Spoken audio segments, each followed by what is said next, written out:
So by the end of this video, my intention is for you to have a very clear picture as to whether you're on track or not, whether you're actually going to, whether it looks like you're going to reach those goals that you're setting out to.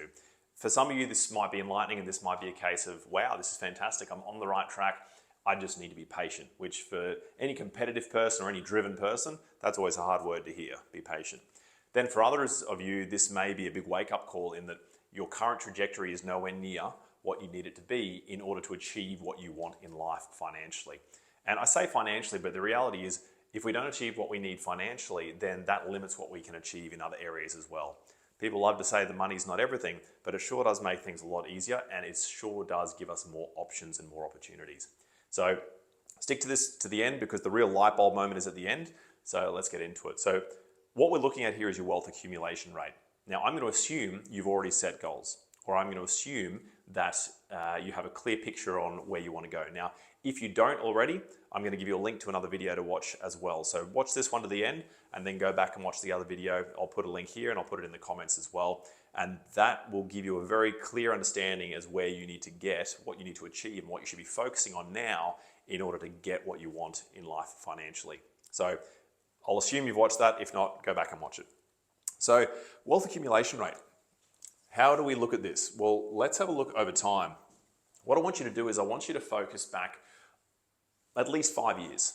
And what we want to do is plot a few different timelines or a few different points in time where you are. Now, on the bottom here, we have years. So let's say it's 1, 2, 3, and we'll go all the way down to 20 years. Excuse my writing. Now, on the other side here, we have the dollars. So let's say it's 50K, 100K, 150, and I'll say all the way up to 1 million.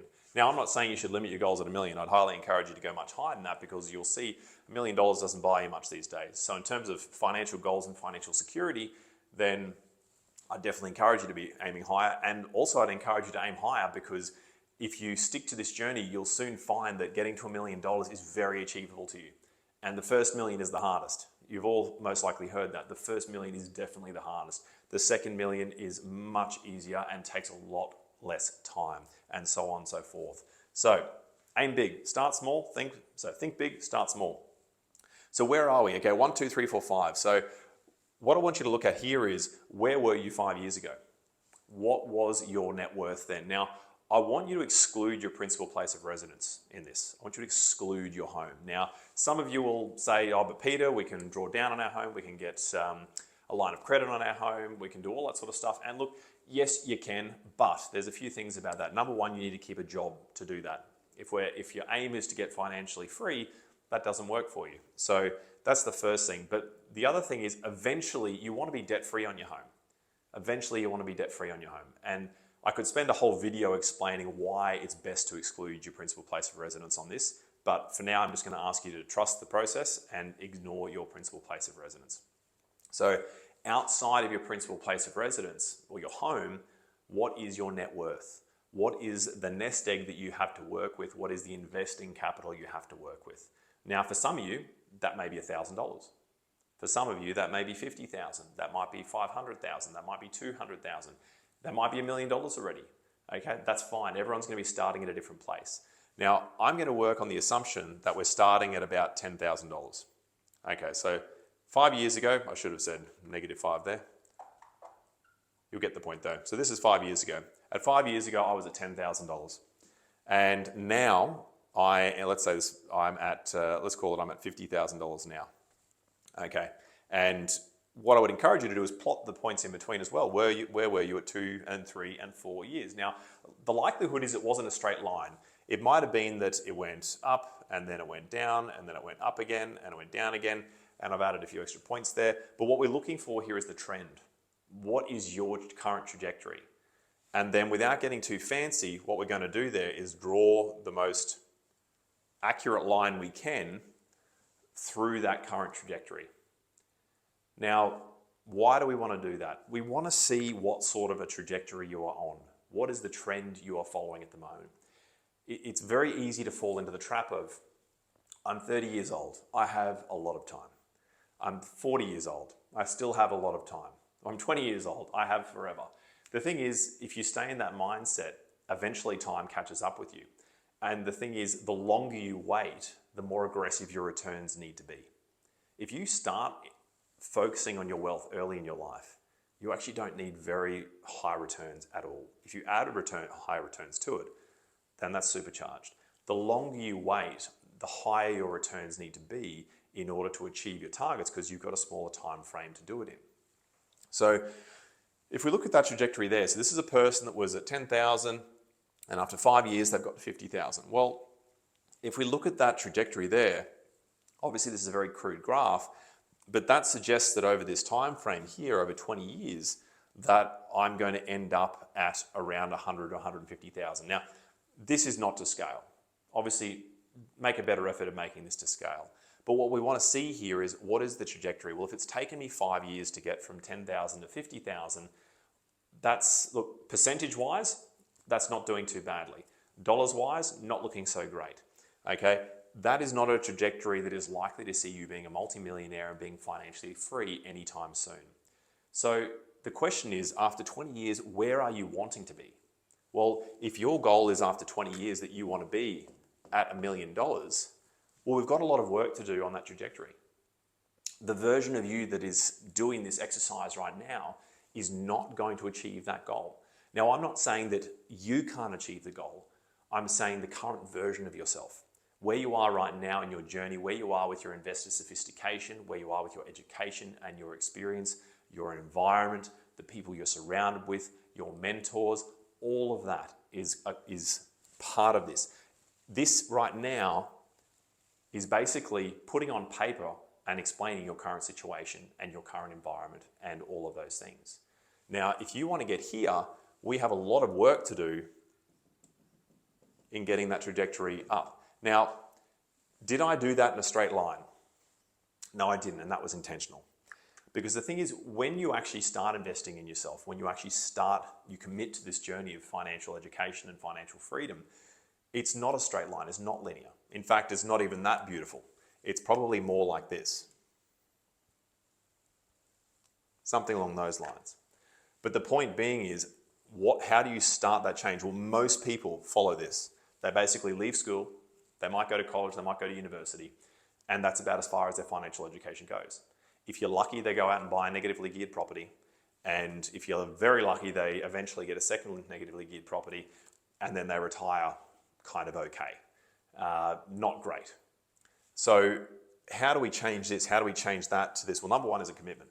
Number one is you actually get committed to, I'm going to achieve that goal. Maybe it's $1 million, maybe it's $2 million, maybe it's $3 million, maybe it's $50 million, whatever it is. And then the next question is how do I do that? What are the tools that I need in order to bridge that gap? This is the gap we need to bridge. Well, that gap is going to be bridged through education. That gap is going to be bridged through personal development, because I've done other segments on this, is you've got context versus content. Well, your context is the way you think. This is the way you view the world. This is the lens you see everything through. You can only add so much content to that and continue to improve.